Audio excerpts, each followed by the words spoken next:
우리가 이제 그 충동이라고 할 때에 그 충동이라고 하는 단어의 뜻을 사전적으로 찾아보시면 어떤 행동을 하고 싶어하는 욕망, 이 욕망의 분출에 대한 자신의 자각을 뜻합니다.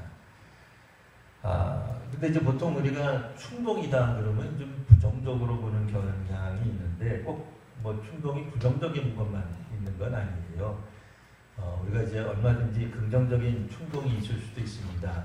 뭐 선한 행동을 하려고 하는 욕망, 내가 다른 사람 돕고 싶은 마음, 뭐 긍휼히 여기고 싶어하는 마음, 뭐 이런 것들은 크게 나쁘다 이렇게 볼 수는 없겠죠. 근데 이제 문제는 이 충동이라고 하는 것이 어떤 이제 뭐 반성이나 억제 같은 거 없이 행동하려고 하는 마음이기도 해요. 그냥 간략하게 설명하면 충동은 우리 속에 있는 마음이다, 뭐 혹은 뭐 욕망이다. 이제 이렇게 말을 할 수 있습니다. 오늘 21장 1절 첫머리 보시면 사탄이 이런 마음을 먹습니다. 이스라엘을 한번 내가 대적해야 되겠다. 이스라엘을 대적할 때 가장 효과적인 방법, 이 공동체를 대적할 때 가장 효과적인 방법은 왕을 공격하는 방법이에요. 왕이 흔들리기 시작하면 특별히 이 구약시대 때는 왕정시대니까 당연히 왕이 힘을 많이 어디엔가 쓰고 있으면 그것 때문에 흔들리게 마련일 겁니다.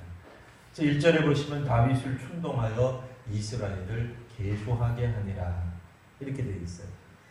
다윗을 충동했다. 그러니까 어떤 사람의 마음을 어떤 일을 하고자 흔들어 놓았다. 그런 뜻이에요. 그러면 여러분 생각할 때 충동이라고 하는 우리가 충동을 받았다, 충동적으로 일을 했다라고 할 때 어떤 생각이 드세요? 한 번도 그런 일을 하고 싶은 마음이 꿈에도 없었는데 그 일을 한다 로 들려지시는데 실상은 그 사람이 그 마음을 원래 가지고 있었어요. 우리도 그런 게 있잖아요. 그러니까 충동이라고 하는 거 아름다운 거 보는 거 뭐 우리가 좋아하잖아요. 또 아름답고 멋진 거 보면 만지고도 싶어요. 근데 오늘날 우리가 만지면 되겠습니까? 큰일 나죠. 아무리 맛있게 보이는 음식이 있다 하더라도 제값 내고 우리가 사 먹어야지. 멋진 옷이라고 해도 우리가 제값 주고 사서 입어야지. 그거를 내가 멋있다고 그냥 다 입고 싶다고 그걸 다 내가 입어버리고 먹고 싶다고 먹어버리면 큰일 나는 거죠.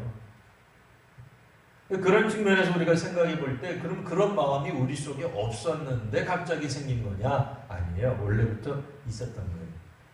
다윗이 충동을 받았다라고 할 때 그 충동받은 내용은 다윗 마음 한구석에 사실은 있었던 마음이다. 그 얘기예요. 마귀가 비록 하나님의 대적 혹은 하나님의 백성의 대적으로 우리가 묘사를 하죠. 근데 하나님과 필적할 만한 대적은 아니에요. 하나님과 사탄이 맞먹는 동등한 뭐 능력 뭐 치수가 100이면 뭐 사탄도 100이다 그런 거 아니에요. 절대로 그렇지 않습니다. 사탄은 기본적으로 하나님의 백성으로 하여금 하나님을 불신하게 만들고 순종하지 않게 만드는 어떤 그런 영적인 존재로 묘사되어 있어요. 그러니까 그는 이스라엘을 공격하기 위해 이제 이스라엘의 왕인 다윗을 공격합니다. 마음을 충동시키는 거예요. 근데 그 충동의 마음은 기본적으로 다윗의 마음속에 있었다라고 했습니다. 그럼 다윗은 무슨 마음 가지고 있었을까요? 오늘 성경 보니까 1절에 이스라엘을 계수하게 하니라. 그러니까 숫자를 세는 거예요. 우리 식으로 말하면 이스라엘이 모두 몇 명인가 인구조사한다 그런 얘기예요. 만일 학교 선생님이 있는데 자기 학생이 몇 명인지도 몰라요. 안 왔는데 안 왔는지도 몰라요. 아픈데 아픈지도 몰라요. 그건 큰일 나죠. 당연히 선생님은 학생 수가 몇 명인지 알아야 됩니다. 오늘 우리나라의 대통령이 뭐 국방부 장관처럼 뭐 우리나라 대한민국 뭐 군대가 군인의 숫자가 뭐 몇만, 몇십만, 뭐 몇천, 몇백, 몇 명이다. 그것까지는 뭐 모를 수 있을 거예요. 왜냐면 뭐 입대하는 사람 있고 뭐 제대하는 사람 있고 그런데 그걸 매일같이 어떻게 카운트를 하겠어요? 계수하겠어요? 그러나 대략 우리나라 군대가 몇 명이다. 군사력이 어느 정도다. 그건 알고는 있어야죠. 그게 나쁜 건 아니에요. 근데 이제 문제는 구약 성경 시대 때 다윗이, 특별히 다윗이 숫자를 재려고 했던 이유 중에 하나는 자신의 군사력을 파악하고자 했기 때문이에요. 자신의 군사력을 파악하게 될 때 어떤 문제가 생기냐면 보통 왕들은 자신의 군사력에 의지하게 됩니다. 물론 긍정적인 측면에서 보면 맞는 말이죠. 아니 이스라엘 주변에 있는 나라가 공격을 해왔어요. 블레셋이 공격해왔어요. 저쪽에서 30만, 100만이 왔는데 우리 이스라엘 군대가 몇 명인지도 모르고 무조건 나가서 싸우자. 그러면 안 되죠. 우리 군대가 몇 명인지는 대충은 알아야 되겠으나 문제는 뭐예요? 다윗의 마음 가운데 생각하는 이 군사력이라고 하는 것은 자신이 얼마만큼의 군사력을 가지고 있는지를 파악함으로써 하나님을 의지하기보다는 군사력에 의지하고자 하는 마음, 자기를 뻐기고 싶어하는 마음, 자기를 좀 더 높이고 싶어하는 마음이 그 밑에 깔려있는 거예요. 또 숫자를 셈으로써 우리가 기대할 수 있는 것 중에 하나가 뭐겠어요? 세금을 거둘 수 있어요. 우리나라도 당연히 세금으로 국정이 나라가 운영이 되는 거니 세금 걷는 일이야 당연한 것이겠습니다만 문제는 다윗이 만일 이 세금을 걷어서 국고를 든든히 국고를 채움으로써 세금으로 나라를 다스리겠다라고 생각하는 게 오늘날에는 맞는 말이에요. 오늘날에는 세금으로 나라를 다스려야지 외국 돈 너무 많이 빌려서 나라를 다스리면 나중에 부도나는 수가 있어요. 빌려도 적당하게 빌려야 돼요. 빨리빨리 갚아야 돼요. 세금으로 국정 운영하는 건 맞는데 구약시대 때만 하더라도 세금으로 나라를 다스리지 않았다 그 얘기예요. 무슨 얘기예요? 하나님이 다스리신다라고 믿었다 그 얘기예요. 왕의 통치력, 왕의 실력으로 왕이 된 것이 아니고 왕이 가지고 있는 어떤 그런 무력, 무술에 대한 혹은 그런 어떤 군사력에 대한 어떤 생각들 때문에 항상 전쟁에서 이긴 게 아니라 하나님이 이기게 해주신 거예요. 다윗이 이제 그것을 거절하기 시작합니다. 그럼 이 다윗이 언제 이런 마음이 들었을까요?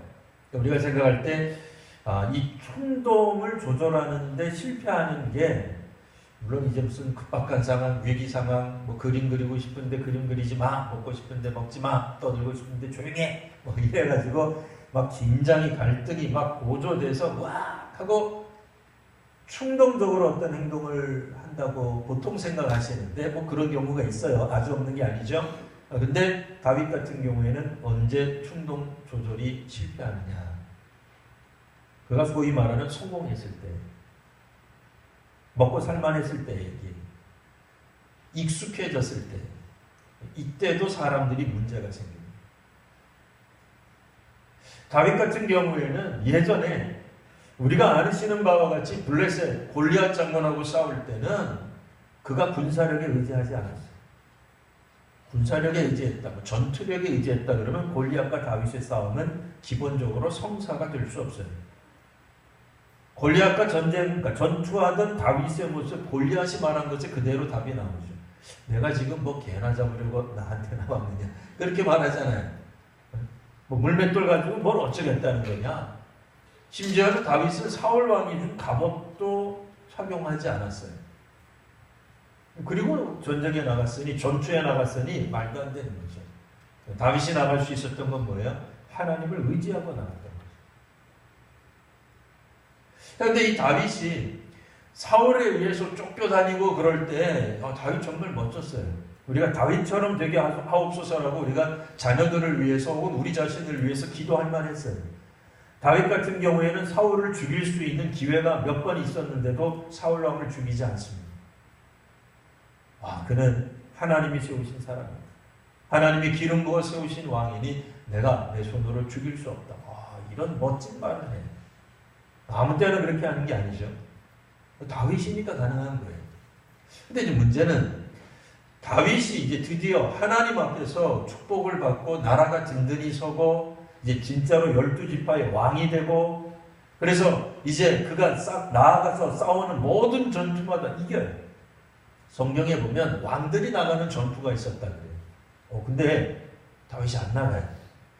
왕이 출전해야 되는데 안 가요. 누구를 보내요? 요압 장군을 보내요. 그럼 그 전쟁에서 다윗이 졌을까요? 이겼을까요? 놀랍게도 이겨요. 자기가 안 나가는데도 이겨요. 신나잖아요. 자기가 안 해도 돼요. 왕들이 나가서 싸워야 되는 전투에 안 나가도 요압 장군 보내도 이기는 거예요. 자기가 일해야 되는데, 자기가 나서야 되는데, 자기가 땀을 내야 되는데 하나 안 해도 계속 이기는 거예요. 그러니까 다윗이 뭘 해요? 예루살렘에 남아서 밧세바에게 눈을 돌려요. 아, 이런 세상에. 그리고는 자신의 잘못을 감추기 위해서 자신의 부하 우리아를 죽이게 됩니다. 언제 그런 일이 벌어진다고요? 평안할 때, 좋을 때, 잘 나갈 때 그런 일이 벌어지는 거예요. 더 나아가 물론 선지자 나단을 통해서 그가 회개하기는 했어요. 그리고 나서 어느 정도 시간이 지난 다음 다윗이 이제 사탄의 충동함에 못 이겨 이스라엘 백성들 숫자를 세게 됩니다. 언제? 평안할 때, 먹고 살만할 때, 익숙해질 때. 여러분 혹시 예전에 연하던 때 생각나십니까? 그때 보시면 우리 얼굴도 잘 씻고요, 화장도 하시고요, 옷도 잘 입고요, 멋지게 한번 하고, 우리 성적표를 공개할 일도 없고, 우리 통장을 보여줄 일도 없고, 우리가 아무 데서나 뭐 실수하거나 하는 걸 보여줄 이유도 없어요. 우아한 모습만 보여주죠. 언제 우리가 살짝 무너지죠? 결혼하고 나서. 이 방법이 없어요. 숨길 수가 없어요. 익숙해지면 어쩔 수 없어요. 우리가 회사에 처음 나갔는데 면접 볼 때 여러분 어떠십니까? 눈빛이 바짝바짝하게. 여러분들이 저를 쳐다보시는 것처럼 눈빛도 바짝바짝해. 네? 누군가가 면접관이 질문하면 마치 기다렸다는 듯이 훌초에 다다다닥 답변도 잘해요. 세상에. 저를 뽑아주시면 이 회사를 위해서 이 한 번 불살하겠습니다. 얘기도 잘해요. 근데 언제 무너지죠? 입사하고 나서 사람마다 틀리는데 6개월이나 1년쯤 지나면 그 사람 못된 성질이 다 나와요. 사람이 사실 편해지면, 익숙해지면, 5월에 또 세월 지나면, 괜찮아지면 자기 하고 싶어하는 충동, 마음이 막 불쑥불쑥 튀어난단 말이에요. 자기 하고 싶은 이야기하고, 왜냐면 통제가, 억제가 안 돼요. 전에는 했어요. 안 되는 게 아니에요. 전에는 했어요. 통제하고, 억제하고, 제어하고, 다스렸는데, 어느 순간 일정 부분 우리가 도달하게 되면, 이게 잘 안 됩니다. 그런 측면에서 보면, 다윗도 처음에는 그가 어려웠을 때는, 환난 때에는 그의 연약함이 드러나지 않았어요. 그의 약점이 드러나지 않았어요. 그가 하고 싶은 대로 하지 않았어요. 막 주변에서 다른 장수들은 이참에 사울 왕을 죽입시다. 우리가 누구 때문에 이 고생하는데 라고 이야기하는데도 사울 왕을 죽이지 않았다. 근데 문제는 뭐예요? 자기가 정작 왕이 되고 나서는 무슨 짓을 해요? 멀쩡하게 있는 여인을, 남의 집 여인을 자기 부인으로 삼지를 않나. 물론 부인 삼기 전에 자기의 죄를 은폐시키기 위해서 자기 부하를 죽여버려요. 당황스러운 얘기죠. 어려울 때는 그런 생각 못해요. 힘들 때는 그런 생각 안 해요. 편안해지고 먹고 살만하고 익숙해지면 문제는 자기 속에 있는 것이 슬금슬금 나오더라. 하나님은 요압을 통해서 그와 같은 일이 범죄다. 왜 하나님 기뻐하지 않은 일을 합니까? 결국에는 이스라엘이 범죄하게 될 텐데 왜 왕이 그런 일을 하게 되면 백성들도 숫자에 민감해져요. 우리는 이만큼 사는구나. 우리가 군사력이 이만큼 되는구나. 자신들도 자꾸 뇌리에 박히게 된단 말이에요. 왕이, 지도자가 하나님을 의지하고 나아가야 백성들도 하나님 의지하고 나아가는 거예요. 다윗이 인기를 얻었던 이유는 그가 목동이었던 시절에 골리앗을 쓰러뜨렸기 때문에 그래요. 하나님의 이름에 의지하여 나아간 것, 그게 하나님 보시기에 기뻐하신 모습이었어요. 그래서 사울에게는 천천히요, 다윗에게는 만만이라고 하는 노래가 마치 민요처럼 퍼져나가도 다윗이 교만하지 않을 수 있었던 거예요. 근데 어느 순간 다윗이 모든 걸 다 이루고 난 다음 왕이 됐어요. 왕의 특징이 뭐예요? 하고 싶은 대로 해도 돼요. 통제 안 해도 돼요.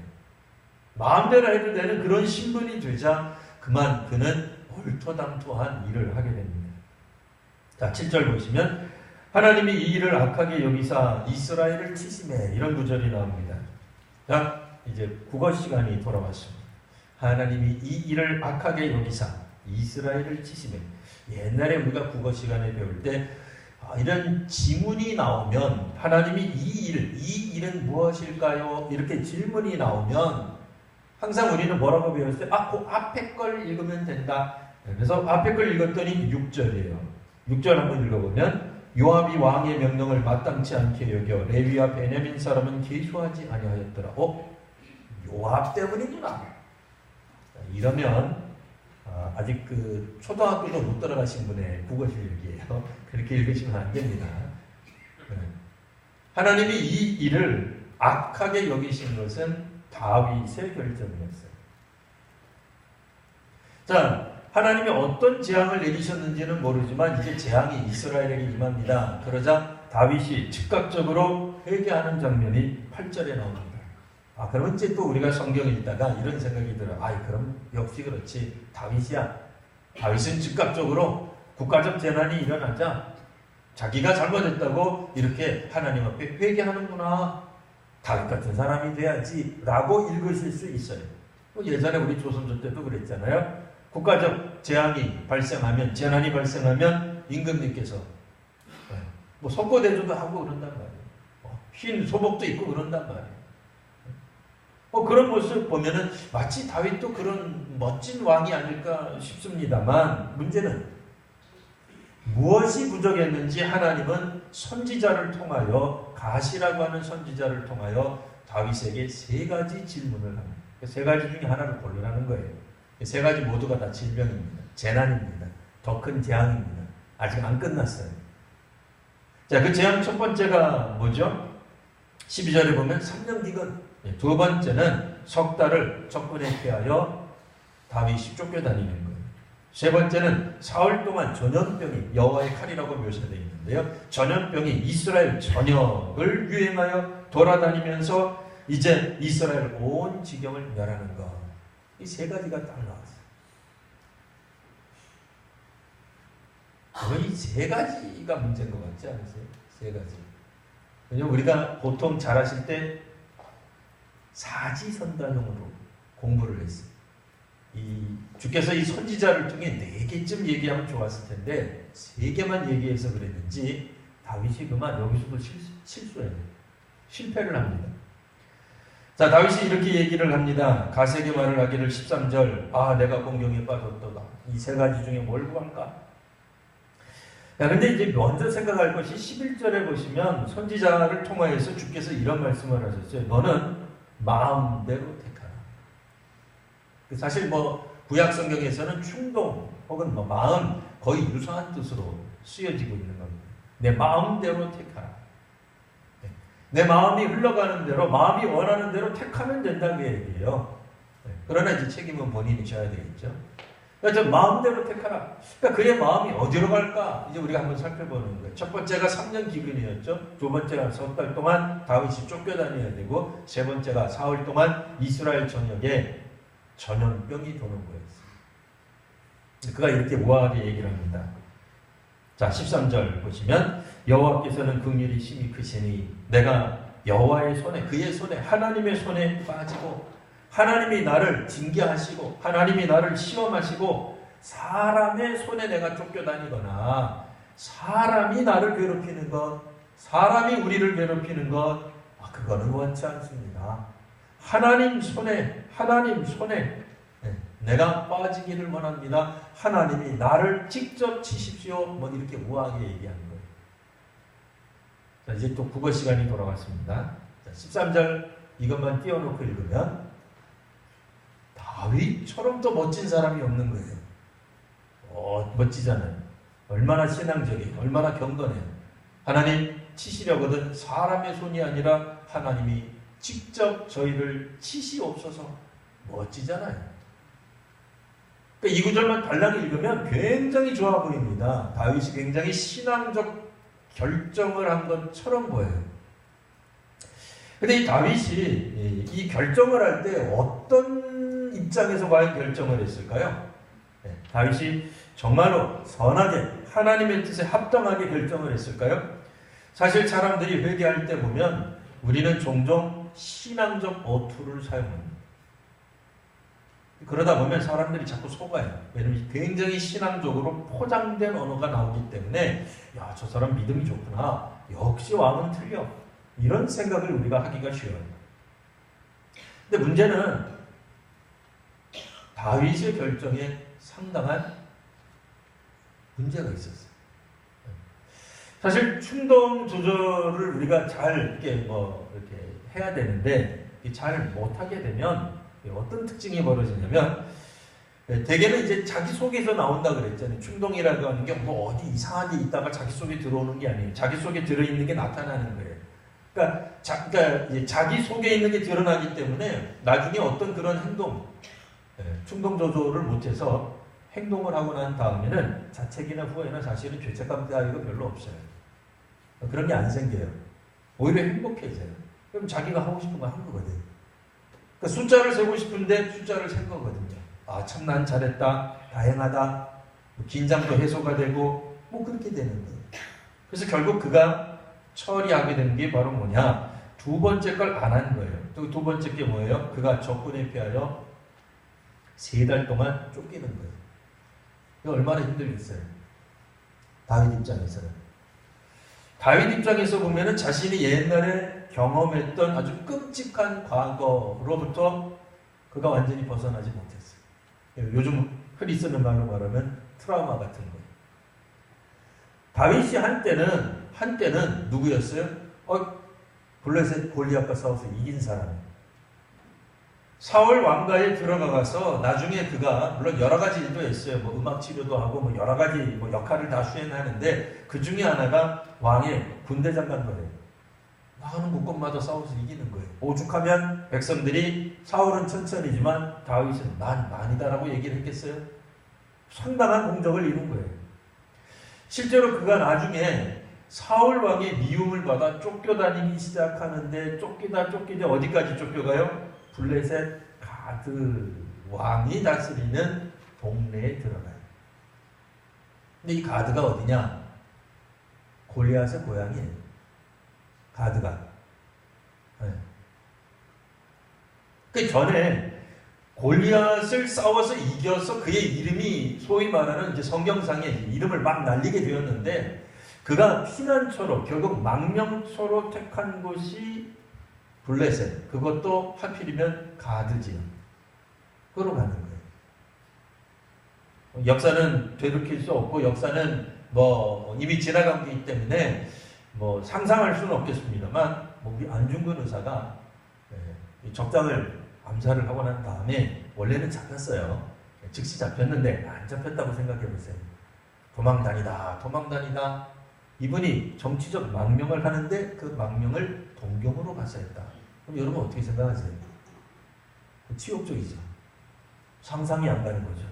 차라리 중국에 갔다든지 소련에 갔다든지 망명을 그러면 좀 이해가 되잖아요.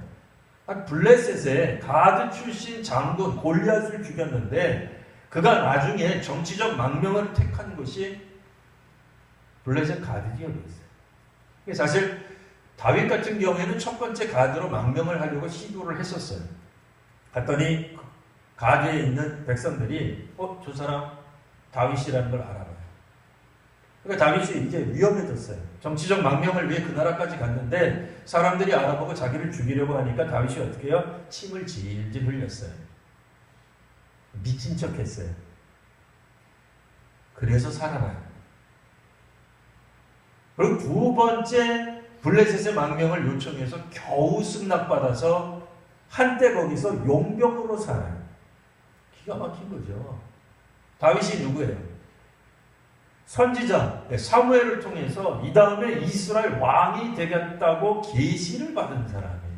그 사람 보통 사람 아니에요. 다윗이 자의식이 정체성이 굉장히 높은 사람이에요. 하나님의 선지자가 기름 부어가지고 왕인데 이게 어찌된 일인지 왕이 곧바로 되면 좋은데 왕이 되기는커녕 사울 왕에 의해서 밥 먹다가 창을 던지지를 한다. 뻑하면 사울이 그냥 죽이려고 그래요. 나중에는 도망쳤는데도 끝까지 쫓아와요. 나중에는 온 백성들이 다윗을 잡으려고 현상금 받으려고 혹은 사울이 무서워서 다윗을 밀고 하기까지. 오죽하면 블레셋으로 도망갔겠습니까? 많은 다윗에게는 상상하기도 싫은, 다시 생각하기는 싫은 너무나도 끔찍한 과거예요. 그걸 택하지 않는 거예요. 오늘 성경에 나오는 다윗의 이 마지막 회개하면서 나오는 것과 굉장히 멋져 보이잖아요. 하나님 손에 차라리 나를 맡깁니다. 하나님이 저를 치십시오. 하나님이 매질을 하십시오. 여호와의 칼에 맡겠습니다. 나는 사람의 칼에 쫓겨다니진 않겠다. 왜 내가 사람 앞에 쫓겨다녀야 되겠습니까? 굉장히 멋져 보이잖아요. 멋진 게 아니에요. 마음대로 한 거예요. 다윗의 마음대로. 자기 마음속에 있는 게 여전히 올라온 거예요. 뭐예요? 쫓겨다닐 때 너무 힘들었던 거예요. 다시는 그 일을 겪고 싶지 않은 거예요. 그러니 어떻게 하겠어요? 여호와의 손이 직접 하는 것, 뭐예요? 여호와의 칼로 우리를 심판해 주십시오. 근데 이제 문제는 하나님의 칼로 심판하시겠다는 그 이야기를 자세히 살펴보면 뭐라고 나와 있어요? 여호와께서 3일 동안, 사흘 동안 전염병을 돌리시는데 이스라엘 전역을 몰살하시겠다고 사실은 얘기하는 거예요. 근데 이제 다윗이 이렇게 기도하면서, 그러니까 가세게 선지자에게 말할 때 이렇게 얘기합니다. 여호와는 긍휼이 크시니. 하나님은 긍휼이 크신 건 맞아요. 근데 하나님의 뜻을 자기 마음대로 변경시켜요. 지금은 긍휼을 베푸시겠다는 게 아니라 심판하시겠다고 말씀하시는데 거기에 자기가 첨언해요. 하나님은 긍휼이 심히 크시니 한 3일 정도면 하고 한 거예요. 아마도 며칠이라고는 나와 있지 않습니다만 아마도 하루 혹은 한 번이라고 생각할 수 있어요. 하루가 될 수도 있고 단번에 우리가 그 기간을 10분으로 볼지 1시간으로 볼지 하루로 볼지 모르나 한 번에 7만 명이 죽어요. 7만 명. 엄청난 숫자가 죽는 거죠. 성경에는 왜 7만 명 죽은 거 보고 다윗이 충격을 받았는지는 안 나오지만 제가 성경을 읽을 땐 이래요. 다윗이 원래 뭘 좋아했다고요? 사람 숫자 세는 걸 좋아했어요. 왜요? 군사를 그리니까. 그게 재정 확보되는 거니까. 근데 7만 명이 눈앞에서 죽어버렸어요. 엄청난 손실이죠. 하나님은 우리가 원하는 것, 우리가 바라는 것, 그것을 우리 눈앞에서 사라지게 함으로 비로소 우리의 잘못을 깨닫게 만드시기도 하십니다. 7만 명이 죽어버리니 정신이 번쩍 드는 거예요. 그제서야 기도할 때 어떻게 기도해요? 17절 하나님 백성을 계수하게 한 자는 저입니다. 악을 행한 자는 곧 저입니다.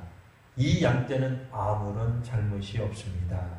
청하건대 나의 하나님 주의 손으로 나를 치십시오. 내 가문에만 한정시켜 주십시오. 라는 기도를 하게 되는 거예요. 그러면서 이야기를 하죠. 주의 백성에게 재앙을 내리지 마옵소서. 이 백성들이 주의 백성인 것을 새삼 깨닫는 거예요. 왕이지만 왕이 다스리는 백성은 왕 자신의 백성이 아닙니다. 하나님의 백성인 겁니다. 그리고 이 재앙이 멈춘 그곳 오르난의 타작마당이라는 게 나오죠. 여부수 사람 오르난의 타작마당에 천사가 하나님의 칼을 들고 그 자리에 멈추어 서 있습니다. 근데 바로 이곳이 성전이 건축되는 장소가 되는 거예요. 다윗에게는 사실 잊고 싶은 여러 과거가 있을 거예요. 지우고 싶은 과거가 있습니다. 어떤 과거예요? 자기가 하나님의 뜻에 범죄하여서 낳은 아들 솔로몬, 자신이 하나님의 뜻에 반대하여서 이제 여호와의 칼이 멈추어 선 곳 오르난의 타작마당, 그곳에 솔로몬이 성전을 세웁니다. 솔로몬을 볼 때마다 다윗은 하나님의 은혜를 떠올렸을 겁니다. 물론 자신의 죄악도 떠올렸을 겁니다. 하나님은 이제 타작 마당을 통하여서 나중에 성전이 세워지게 될 터인데 그 성전터를 볼 때마다 비록 자기는 성전을 세우지 못했으나 솔로몬이 성전을 세우죠. 그 성전터를 볼 때 자신의 잘못과 하나님의 은총을 경험하게 될 것입니다. 때로는 우리가 우리의 속에 있는 마음, 우리의 충동을, 우리의 욕망을 제어하지 못해서 하나님의 일을 그르칠 수 있습니다. 욕망을 그르치는 사람들, 충동을 조절하지 못하는 사람들, 처음에는 이렇게 말할지 몰라요. 내가 왜 이랬는지 몰라요. 근데 어느 정도 세월이 지나면 뭐라 그래요? 나도 알아요. 그렇게 얘기해요. 자기가 왜 그러는지 자기도 안 돼. 왜냐면 자기 속에 있는 거니까. 남 얘기하는 게 아니에요. 충동은 자기 거예요. 자기의 마음이에요. 그러니까 충동이 항상 부정적인 것은 아니에요. 그러나 오늘 본문에서는 상당히 부정적으로 나와 있는 거예요.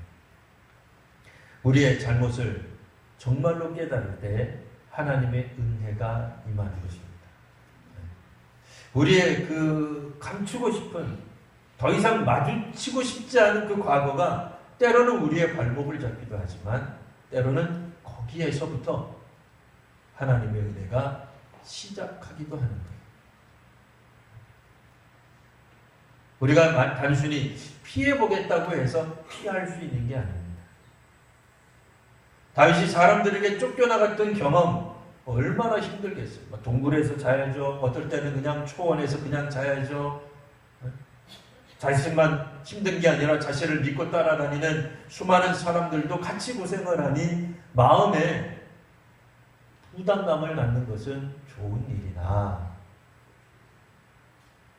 자기가 잘못한 것을 백성들이 고통당하게 하는 건 잘못이죠.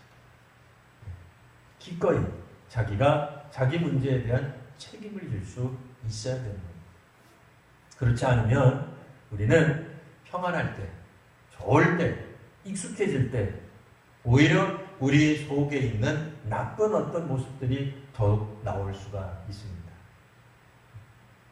오늘 우리 성도님들 다시 한번 우리 주님께서 믿음을 가지고 우리 살아가는 모든 사람들에게 은혜를 더하시고 하나님의 축복이 임하시고 또한 우리의 아픈 상처를 통해서 다시 한번 주님의 은혜를 깨닫게 되는 귀한 믿음의 시간, 은혜의 시간들이 되시길 바랍니다.